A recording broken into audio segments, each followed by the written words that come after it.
The escape pod fell from the sky like a burning star. It cut through the clouds above the human colony world called Velar 7, leaving a trail of black smoke behind it. Inside the small metal shell, a young dragon named Kira held onto her seat with all 4 claws. Her scales, which had not yet hardened with age, changed colors with her fear. They went from silver to gold to a pale white as the ground came closer and closer. She was only 30 cycles old. In human years, that made her something like a 10-year-old child. She was too young to be alone.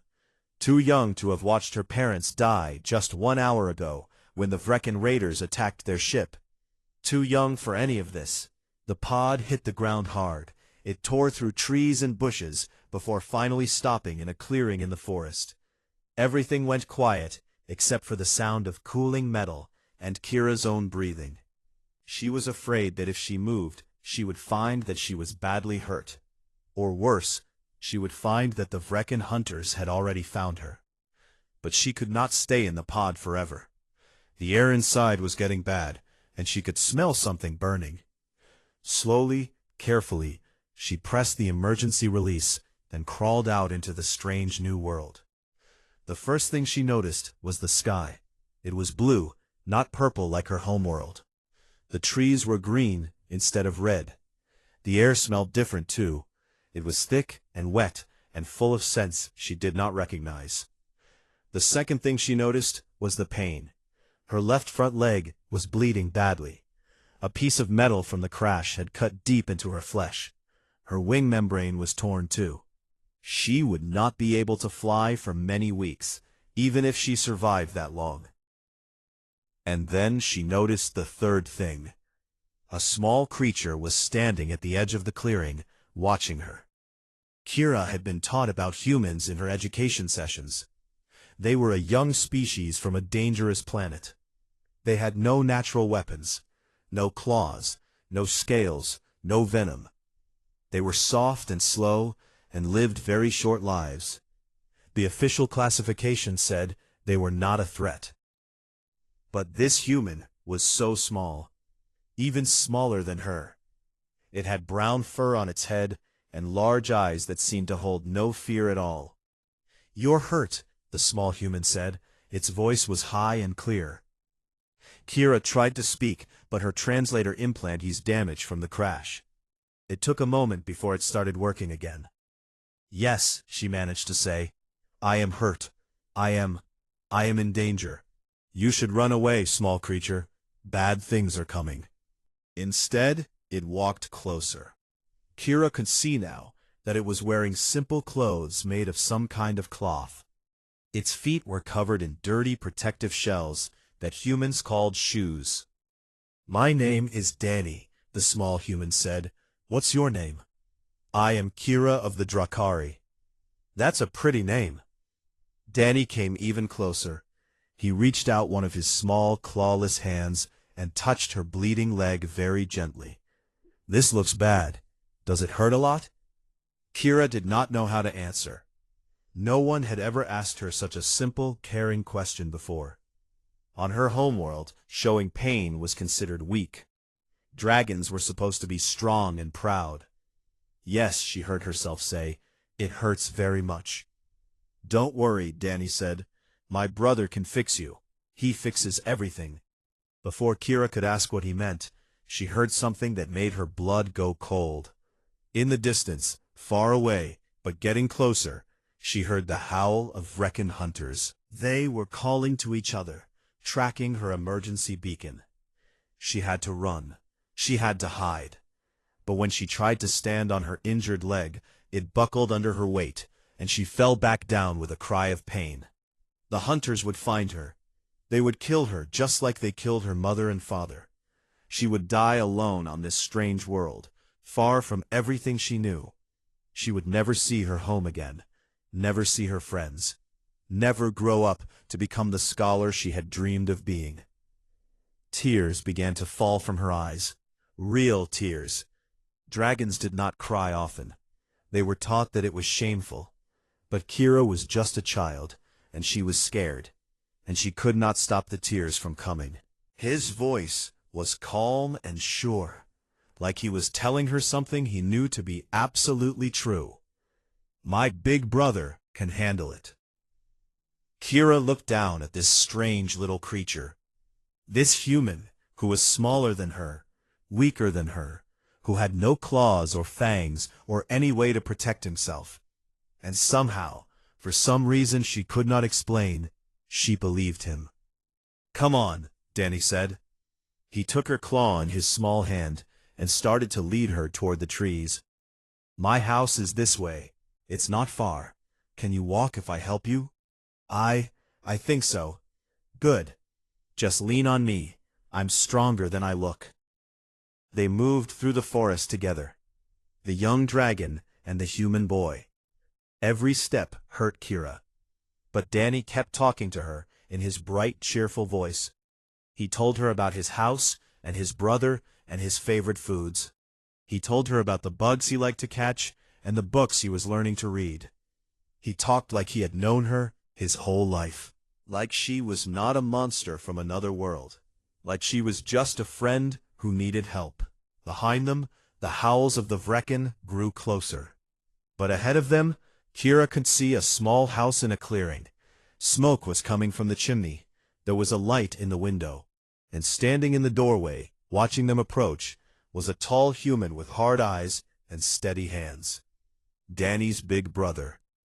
He looked at the wounded dragon his little brother was bringing home. He looked at the blood and the torn wing and the fear in her eyes. He heard the howls in the distance, and he smiled. It was not a warm smile. It was not a kind smile. It was the smile of something dangerous that had just been given permission to stop pretending. "Get inside," he said to Danny. "Both of you. Cole, she's hurt real bad, and there are bad aliens coming, and I know, buddy, I'll take care of it. Just get inside." Danny led Kira into the house. At the door, she looked back at the human called Cole. He had not moved. He was still standing there, looking out at the forest, listening to the howls. He did not look afraid. For the first time since the attack on her ship, Kira felt something other than fear. She felt something she had never expected to feel on an alien world, surrounded by a species her people had dismissed as harmless. Cole Hartwell was 19 years old. He had been taking care of his little brother Danny for 3 years now, ever since their parents died in a mining accident. He worked as a mechanic during the day and served in the colony militia when needed. He did not have much, but he had Danny, and that was enough. He had seen a lot of strange things on this frontier world. Animals with too many legs, plants that moved on their own, storms that lasted for weeks. But he had never seen anything like the creature his brother had just brought home. The dragon was about the size of a large dog, but Cole could tell she was young. Her scales were still soft-looking, and her eyes had that wide, scared look that all children had when they were in trouble. She was bleeding badly from her leg, and one of her wings was torn. The big one from the back room. Okay. Danny ran off to get it. Cole knelt down in front of the dragon. She was shaking, and her scales kept changing colors. He had never seen anything like it, but he could guess what it meant. She was terrified. "Hey," he said softly. "I'm Cole. My brother says you're hurt, and someone is chasing you. Is that right?" The dragon's mouth moved, and after a moment, words came out in a strange, mechanical voice. Cole realized she was using some kind of translation device. "Yes. Vrecken hunters. They destroyed my family's ship. They killed my parents. They are coming for me now. I am sorry. I should not have come here. I have put you in danger." Cole looked at her for a long moment. He thought about what the smart thing to do would be, the safe thing. He could tell her to leave. He could hide in the basement with Danny and wait for whatever was coming to pass by. But then he thought about Danny, about how scared his little brother had been after their parents died, about how it felt to be a child with no one to protect you. "How many hunters?" he asked. 12. They are Vrekin warriors. They have hunted many species across the galaxy. They are very dangerous. Do they have ships? They have a dropship. They will land close to where my pod crashed and track me from there. Cole nodded slowly. He could hear the howls now, getting closer. They were not like any animal sound he had ever heard. They were deeper, more threatening. "Danny," he called out, "forget the medkit. Go to the radio and call the militia channel. Tell them we have a situation. Then take our friend here and go to the basement shelter, the one under the barn." Danny came running back with the medical kit anyway. "But Cole, she's bleeding really bad. We have to help her first." "I'll help her," Cole said. "But first I need you to make that call." "Can you do that for me, buddy?" Danny's face got serious. He was only 7, but he had grown up fast in the last 3 years. He understood when things were dangerous. "Okay, come on, Kira. I'll show you where the shelter is." "Wait," Kira said. She looked at Cole with her large golden eyes. "You do not understand. Vrekin warriors are apex predators. They have hunted entire species to extinction for sport. Your weapons will not hurt them. Your militia cannot stop them. If you stay here, you will die." Cole stood up. He walked to a cabinet in the corner of the room and opened it. Inside were weapons. Not the simple hunting rifles that most colonists had, but other things. Military-grade equipment, modified firearms, explosives. "I've been preparing for trouble since I was 16 years old," Cole said. He pulled out a rifle and checked it with practiced hands. "This colony is on the edge of known space. We get raiders and pirates and worse. The official government can't protect us out here, so we protect ourselves. But the Vrekin are not like your human enemies. They are stronger, faster. Their armor can stop most weapons." Cole smiled that smile again, the one that made Kira's instincts scream that something was very wrong with the way her people had classified humans. "I know," he said. "I've studied them. When you live out here, you study everything that might want to kill you. I know where their armor is weak. I know how they hunt. I know their tactics." He pulled out another weapon and started loading it. "The Vrekin think they're coming to hunt a scared little dragon. They think the humans here are just primitive animals. They're wrong. You truly believe you can fight them?" "I don't just believe it. I know it." Cole finished loading his weapons and looked at her. "My species has been fighting wars since before we had metal tools. We've survived ice ages and plagues and disasters that should have killed us all. We're still here. And do you know why?" Kira shook her head. "Because when something threatens our families, we don't run, we don't hide, we fight, and we don't stop fighting until the threat is gone." He walked to the door. "Now go with Danny, stay in the shelter, keep him safe. I'll come get you when it's over. And if you die—" Cole paused at the door. He did not turn around. "Then the militia will come, and they'll finish what I started. That's how it works out here. We take care of each other." He stepped outside into the darkness. Kira let Danny lead her to the basement shelter. It was a small room built under the barn, with thick walls and a heavy door. There were supplies inside, food and water and blankets. Danny made her lie down on a pile of soft bedding. He opened the medical kit and started cleaning her wounds with surprising skill for such a young child. "Does this hurt?" he asked. "A little." "Sorry. Cole taught me how to do first aid. He says everyone on a frontier world needs to know how to patch themselves up." Outside, in the distance, Kira heard the howls of the Vrekin getting closer. And then she heard something else. Human voices. Many of them, coming from different directions. "The militia?" she asked. Danny nodded. He was wrapping a bandage around her leg. "Cole called them. They'll come help. They always do." "Why? They do not know me. I am not one of them." Danny looked up at her with his innocent eyes.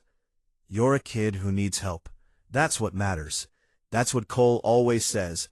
It doesn't matter where someone comes from, or what they look like. If they need help and you can give it, you help them. This was so different from everything she had been taught about the galaxy, about predators and prey, about the strong and the weak. Outside, the howls stopped. There was a moment of silence, and then the shooting started. Kira closed her eyes and listened to the sounds of battle. She heard explosions. She heard screams that were not human. She heard the crack of weapons and the thunder of things falling. Beside her, Danny held her claw and kept talking in his calm, steady voice. "Don't worry," he said. "My big brother can handle it. He always does." And despite everything her education had taught her, despite everything she knew about the Vrekken and their deadly reputation, Kira believed him. Thros had been a hunter for over 200 years. He had led his pack across 40 different worlds and had tasted the fear of 100 different species. He was the greatest hunter his people had ever produced. His scars were badges of honor. His name was spoken with respect and fear across the galaxy. When his scouts had detected the Drakari escape pod crashing on this small colony world, he had smiled. A young dragon, alone and wounded, would make for easy prey, and the primitive species that lived on this planet would provide entertainment along the way. "What do we know about the locals?" he asked his data officer as their dropship descended through the clouds. "Humans, pack leader. A young species. No natural weapons, soft bodies, short lives. They spread across the galaxy quickly, but they are classified as minimal threat." "Weapons?" "Chemical propellant devices, basic explosives, no energy weapons. Nothing that can penetrate our armor." Thros laughed. "Then this will be a quick hunt. We find the dragon child, we kill her, and we take her scales as trophies. The humans will not even slow us down." His pack howled in agreement. 12 of the finest Vrekken warriors, armed with the best weapons, wearing armor that had stopped plasma fire and blade attacks from species far more dangerous than humans. They landed near the crashed escape pod. The dragon's blood trail was easy to follow. It led through the forest toward a small cluster of human buildings. "Spread out," Thros ordered. "Standard hunting formation. Drive the prey toward the center. Kill any humans that resist. Capture the dragon alive if possible. I want to see the fear in her eyes before she dies." His warriors moved into the forest like shadows. They had done this many times before. They knew how to move silently, how to create terror. The first sign that something was wrong came when Scout First Kell simply vanished. One moment, his life sign was on the pack's tracker. The next moment, it was gone. No warning, no death signal, just nothing. "Equipment malfunction," said the warrior next to Thros. "Check your gear," Thros ordered. But he felt something cold in his stomach. Something that might have been the beginning of fear. The second sign came 3 minutes later. Scout Second Ven was moving through a dense patch of trees when a loud crack echoed through the forest. Ven's body fell to the ground with a hole in his neck, right where the helmet met the armor. "Weapons fire," Thros said. "Primitive projectile weapon. How did it penetrate the armor seal?" "Unknown, pack leader. The shot placement was precise, extremely precise." Thros felt the cold feeling grow stronger. That was not luck. That was skill. Someone had studied their armor. Someone had found the weakness. "All warriors converge on my position," he ordered. "We hunt together." But the forest had become a maze of shadows and silence. The howls that usually terrified prey species seemed to vanish into the trees. And from somewhere in the darkness, Thros heard something he had never heard before. A human voice, speaking calmly into a communication device. "This is Cole. I count 10 hostiles remaining, 2 down on the north side. They're wearing some kind of advanced armor, but it has a weakness at the neck joint. Aim for that. Also, they're heat sensitive. They'll see your body heat, so use the thermal blankets. And they hunt in packs, so if you take one down, the others will know. Move fast. Thros did not understand all the words, but he understood the tone. This was not a frightened animal. This was a predator coordinating a hunt. They knew we were coming, his lieutenant said. They prepared. Humans are prey species. They do not hunt. But even as he said it, Thros knew he was wrong. Over the next hour, his pack was taken apart, piece by piece. The humans did not fight like any prey species Thros had ever encountered. They did not run. They did not panic. They moved through the darkness like ghosts, striking from angles the Vrekin did not expect, hitting weak points they should not have known about.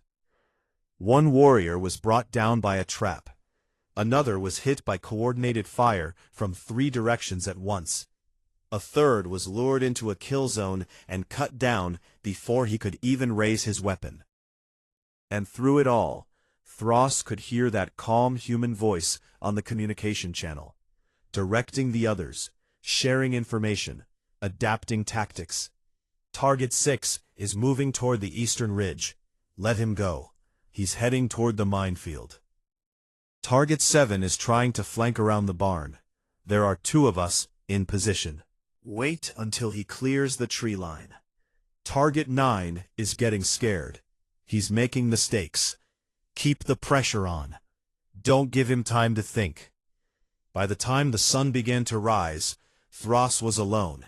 His entire pack was dead. The greatest hunter of his generation, brought low by creatures that his people had dismissed as harmless. He stood in a clearing, his weapon raised, surrounded by shadows that might have held humans or might have been empty. He could not tell. His thermal sensors were useless now. The humans had learned to mask their heat signatures. "Show yourself," he growled. "Face me with honor." A figure stepped out of the trees. It was the human called Cole. He was smaller than Thros, weaker, slower. He had no armor, no claws, no fangs. He was carrying a simple projectile weapon that looked like it belonged in a museum. But his eyes were not the eyes of prey. "You came here to hunt a child," Cole said. "You killed her parents. You wanted to take her scales as a trophy. She is Drahari, an enemy of my people. She's a scared kid who crashed in my backyard." Cole raised his weapon. "That makes her mine to protect. You cannot defeat me, human. I am Vrekan. I am an apex predator." Cole smiled. It was a cold smile, a dangerous smile. "You know what the problem with apex predators is?" he said. "You've never met anything higher on the food chain.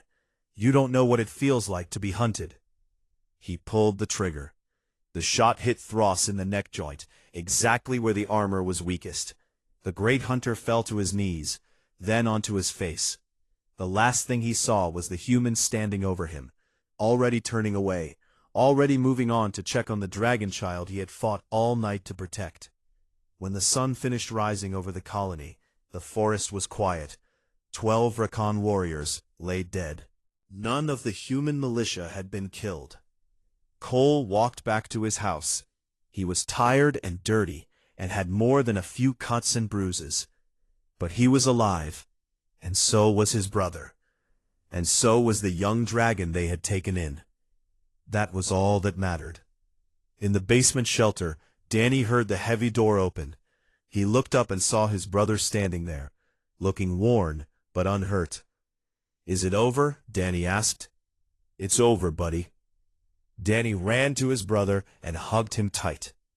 Kira watched from her pile of blankets, her wounds cleaned and bandaged, her scales slowly returning to their normal golden color. Cole looked at her over Danny's head. "You okay?" Cole asked. Kira did not know how to answer. She had just watched a species her people had dismissed as prey defeat one of the most dangerous hunting packs in the galaxy. Everything she thought she knew about the universe had been wrong. "Yes," she finally said. "I am okay. Thank you." Cole nodded. Get some rest, both of you. We'll figure out what comes next in the morning. He picked up Danny and carried him upstairs. Kira closed her eyes and listened to their footsteps fade. For the first time since her parents died, she slept without nightmares. 3 days after the battle, a massive ship appeared in the sky above Velar 7. It was a Drakari destroyer called the Eternal Flame, and it had come in response to the distress beacon from Kira's escape pod. Captain Vorinth was over 800 years old. He had served the Drakari Empire for most of his life, and he had seen many terrible things during that time. When his sensors detected the beacon of a child from one of the noble families, he had changed course immediately. He expected to find a body, perhaps some evidence of what had happened. At most, he hoped to find survivors who could tell him how the child had died so that he could bring justice to those responsible. What he found instead confused him completely. The child was alive. She was injured, but healing. And she was living in a small house with 2 humans who treated her like family. "I do not understand," Vorinth said when he landed and met with the local human authorities. "Where are the Vrecken hunters? Our sensors detected their ship in orbit 3 days ago." The human official, a woman named Grace, who ran the colony's government, smiled slightly. "The Vrecken are dead, all 12 of them." "Dead? Who killed them?" "We did, the local militia." Vorinth stared at her. He was 15 feet tall, covered in golden scales that had hardened over centuries. He had claws that could tear through metal and fire that could melt stone. He was one of the most powerful beings on this side of the galaxy. And yet, this small human woman showed no fear of him at all. "Vrecken hunting packs are among the most dangerous forces in the galaxy," Vorinth said carefully. "They have destroyed entire military units. How did a colony militia defeat them?" "You'd have to ask Cole Hartwell about that. He coordinated the defense. His brother was the one who found your young one after the crash." Vorinth demanded to meet this Cole Hartwell. Grace made a call on her communication device, and an hour later, a young human male arrived at the government building. Cole was not impressive to look at. He was of average height for a human. He was wearing simple work clothes that were stained with grease and dirt. He had no visible weapons and no armor. But when Vorinth looked into his eyes, he saw something that made him pause. There was no fear there, not even a trace of it. This human looked at a Drakari captain the same way he would look at anyone else. "You are the one who protected our child?" Vorinth asked. "My brother found her. I just dealt with the problem." "You killed 12 Vrecken warriors? Alone?" "Not alone. The militia helped. About 20 of us, working together." Cole shrugged, like it was nothing special. The Vrecken were overconfident. They thought we were just primitive animals. They were wrong. Vorinth studied the human for a long moment. In all his centuries of life, he had never encountered a species quite like this one. "Why did you do it?" he finally asked. "The child is Drakari. She is nothing to you. Her species and yours have never even met before. Why would you risk your life for her?" Cole was quiet for a moment. Then he said something that Vorinth would remember for the rest of his very long life. "Because she was scared. Because she was alone. Because my brother decided she was worth saving." He looked at Vorinth steadily. "Where I come from, that's all the reason you need." Vorinth did not know how to respond. In the Drakari Empire, everything was about duty and honor and political advantage. You protected those who were valuable. The idea of protecting someone simply because they needed protection, with no thought of reward or benefit, was foreign to him. "I would like to see her," Vorinth said, "to make sure she is truly well." "She's at my house. Come on." Cole led Vorinth through the colony to a small house at the edge of the forest. Inside, Kira was sitting on the floor with Danny, playing some kind of human game that involved colorful pieces of paper with pictures on them. When she saw Vorinth, Kira stood up quickly and bowed her head in the traditional greeting of respect. "Captain, I am honored by your presence." But Vorinth barely heard her. He was watching the way Danny immediately stepped closer to Kira, like he was ready to protect her from anyone, even another dragon. He saw the way Kira's scales changed color when she looked at the human boy, showing affection and trust. "Child," Vorinth said gently, "tell me what happened. Tell me everything." And Kira did. She told him about the attack on her family's ship, about her parents dying to give her time to escape, about the crash and the fear and the certainty that she was going to die alone on a strange world.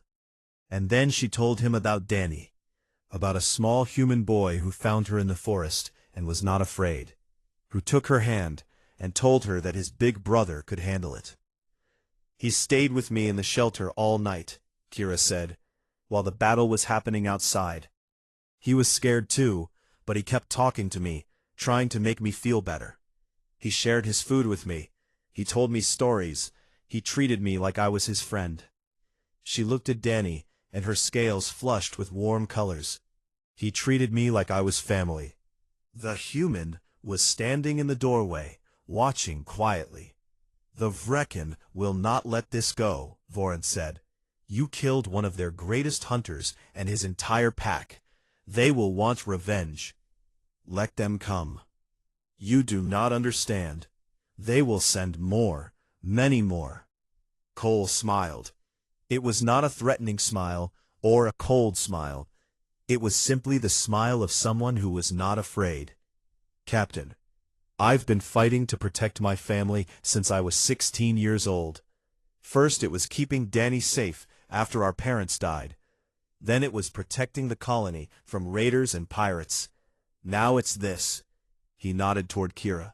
"She's family now. My brother decided that the moment he found her, and I'll protect her the same way I'd protect him. Even if it means war with the Vrecken, if that's what it takes." Vorinth was silent for a long moment. Then slowly, he began to laugh. It was a deep rumbling sound that shook the walls of the small house. "You humans are either the bravest species I have ever met, or the most foolish." "Maybe both," Cole admitted. "Perhaps." Vorinth looked at Kira. "Child, you may remain here if you wish. I will inform your family's council that you are safe and under the protection of the Drakari Empire. And," he paused, seeming to make a decision, "I will recommend that the Empire open formal relations with the human colonies." "Really?" Kira asked. "Yes. Any species that produces people like this," he gestured at Cole and Danny. "They are worth knowing, worth understanding." He looked at Cole again. "Worth allying with." Cole raised an eyebrow. "We're just frontier folks, Captain. Nothing special." "That is where you are wrong, human." Vorinth moved toward the door. "You are exactly as special as you need to be. And that is what makes your species dangerous." He paused at the door and looked back at Danny. "You, small one, you told the child your brother could handle it. You trusted him completely." Danny nodded. "Yeah, Cole always handles things.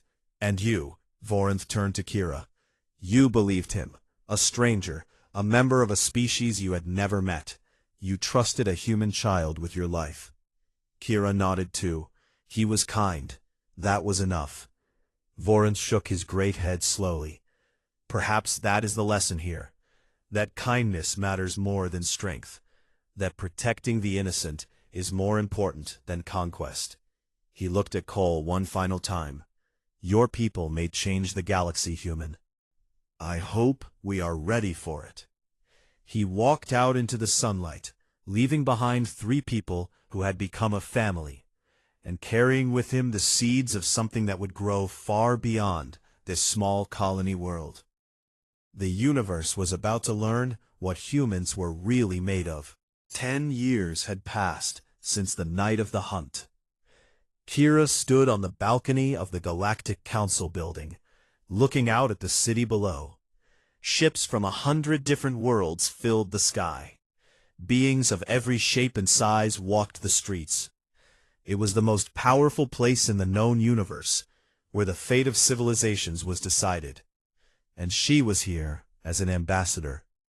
Her scales had hardened over the years, turning from the soft silver and gold of childhood to the deep bronze of adulthood.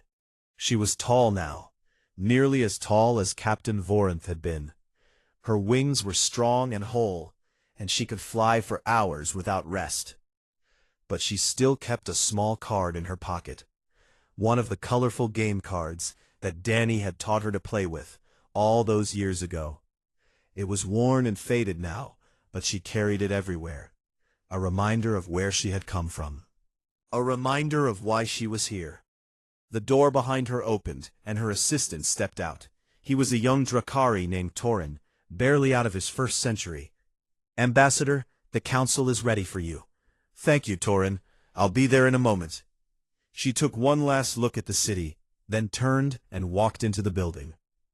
The council chamber was massive, built to hold representatives from every major species in the galaxy: Drakari, Vrekken, Malorian, Kreth, and dozens of others. And now, sitting among them for the first time, humans. The human delegation was small compared to the others. Their species was still young, still growing, but they sat with the same calm confidence that Kira remembered from Cole Hartwell. They were not afraid. They never seemed to be afraid. Kira walked to the central platform and looked out at the assembled representatives. The Vrekken delegation glared at her with obvious hatred. They had never forgiven the humans for what happened on Valar 7. In the years since, there had been 3 attempts to attack human colonies. All 3 had failed completely. The humans, it turned out, were very good at protecting what was theirs. "I speak today about the alliance between the Drakari Empire and the Human Colonial Alliance," Kira began. "Some of you have questioned this alliance. You say the humans are too young, too primitive, too aggressive. You say they cannot be trusted." She paused and looked directly at the Vrekken representative. "But I am alive today because of humans. I am alive because a 7-year-old boy found me in a forest and decided I was worth saving.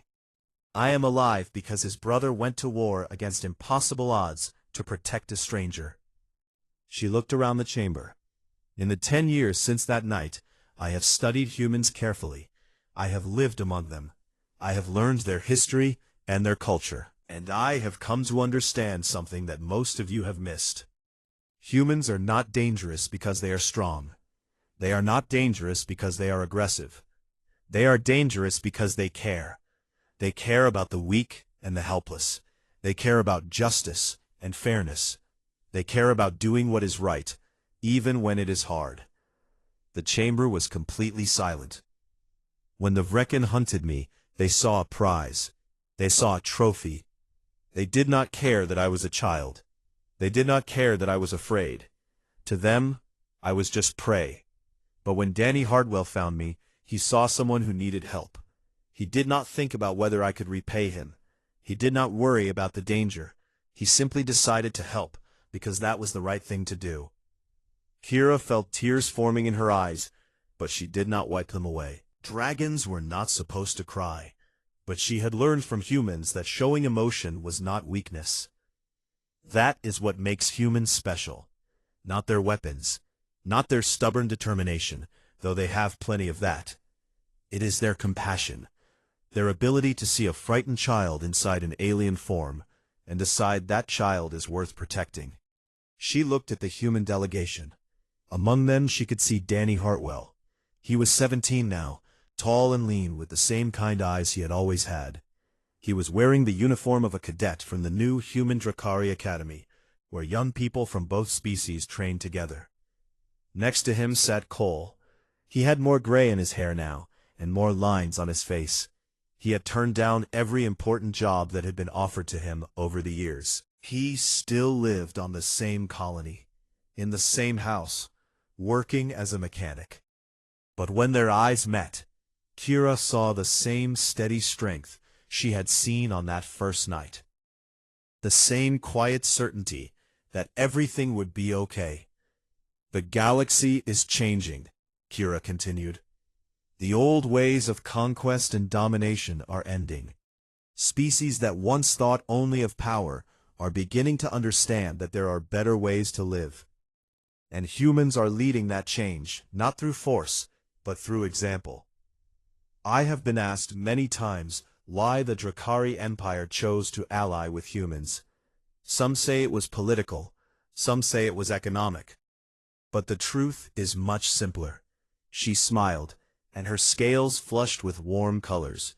We allied with humans because they showed us what courage really looks like. Not the courage to fight, but the courage to care.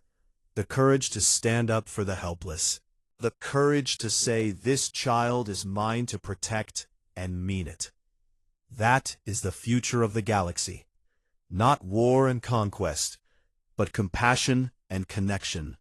And if any species can lead us to that future, it is humans. She bowed to the council. Thank you. The chamber erupted in noise.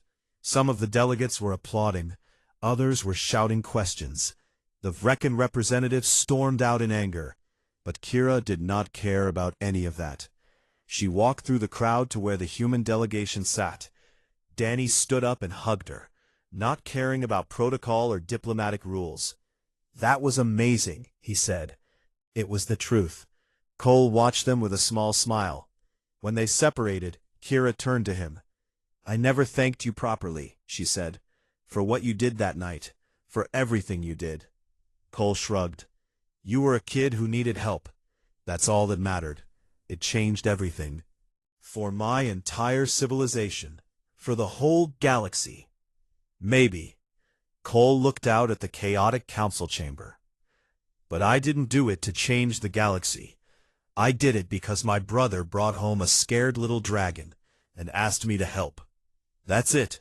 That's the whole story. Kira looked at him for a long moment. Then she laughed, a warm sound that echoed through the chamber. You know, your brother told me that first night that you could handle it. I did not believe him. I thought I was going to die, and no one could save me. But you believed him anyway. Yes, I did. Kira looked at Danny, who was now excitedly talking to some of the other delegates. He was so certain, so confident, a tiny human boy who had never met a dragon before, telling me that everything would be okay. Danny's always been like that, Cole said. He sees the best in people, in everyone. That is a rare gift, and it saved more people than my guns ever did. The council chamber was starting to calm down.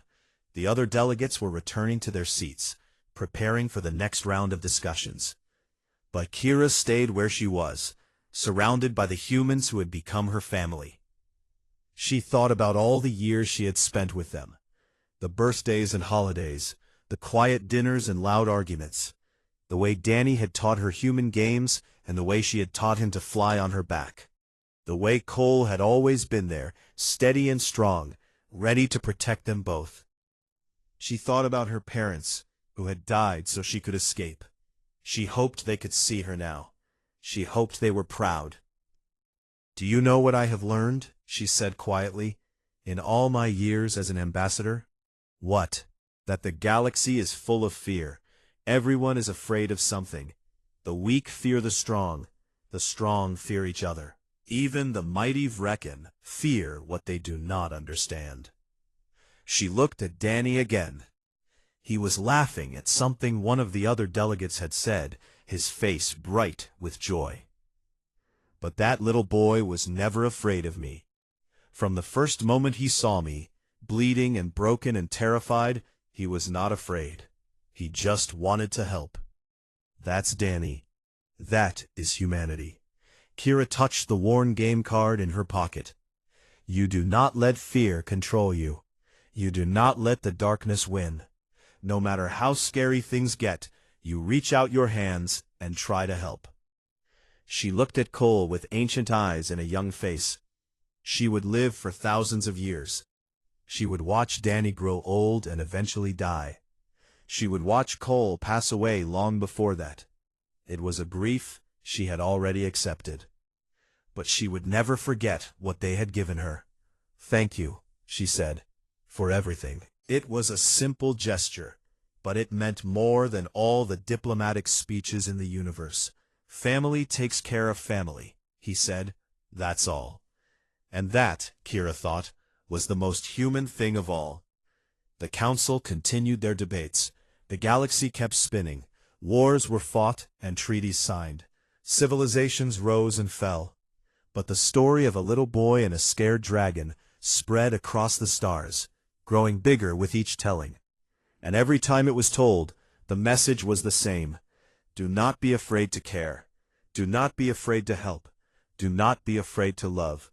Because somewhere in the universe, there is always a frightened child who needs someone to say, "Don't cry." And there is always a human who will answer,